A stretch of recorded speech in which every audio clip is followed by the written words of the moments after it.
Hi, this is Julie at Love's Beginning with a message called The Way Out of Fragmented Thinking. An exception is painful. If in your thinking you exclude some separate one from the glory of God's love, from the limitless, boundless possibility that can flow through anyone, it hurts. Exception is the source of all pain, and it doesn't matter if in your thinking you are excluding what you perceive to be yourself or what you perceive to be another self. Each time you look upon the unity of creation while attempting to break it apart, it hurts. You are accustomed to thinking that physical and emotional pain come from conditions in your world, individual bodily conditions or particular happenings. Although it seems to be this way through ego's perspective, this is not actually so. All emotional and physical pain starts with fragmented thinking. Fragmented thinking is an addiction you can give up, a habit you can be let out of. All that is required is your willingness. Egoic thoughts categorize and sort. The ego takes one part of a whole, pulls it away, and judges it. The ego calls this safety. The ego encourages this perspective until you find yourself separating out, categorizing, and sorting, believing it is in your own best interest and in the best interest of others. When you allow love in, love washes all of this away. Fear can flare up as you allow what has never been needed to dissolve. Ego's function is to get you on board and to keep you on board with egoic thinking. As you are being shown that there is another way than egoic thinking, fearful thought will arise, telling you that to leave old patterns behind is to leave safety.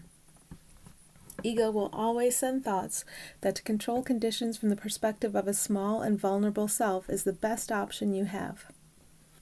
You are always capable of allowing in thought or flow that comes from what you are. You are accustomed to giving precedence to thoughts from your invention of ego, thoughts that make illusions. Thoughts from what you are will help you release your attachment to thoughts from illusion.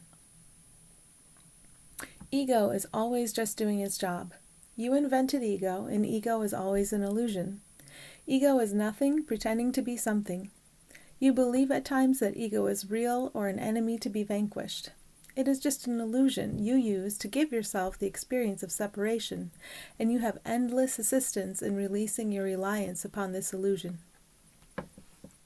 Egoic thoughts limit. Notice today where thought limits, where thought clamps down or defines. Notice where thought would deny you or anyone else across time and space reason for boundless happiness and ease right now. This is the only problem. What you seem to see and experience out there in your world is only an effect of this thinking.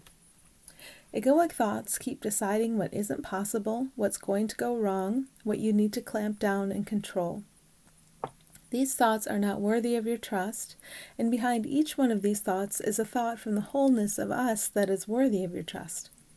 It's a question of which frequency to tune into, which frequency to trust. Beyond all thought, there is simply the flow that carries you. Thoughts from love restore full possibility to each equal one. Thoughts from love assist you in seeing all others as free from all deficiency and defect, as guided in love completely. Thoughts from love help you see those others as free from all victimization, with full access to the power they are right now. If you are able to see them that way, you are able to see yourself that way. We are delighted to assist in clearing up confusion, and we are always here offering love's thoughts to guide you on your way. Thanks for listening.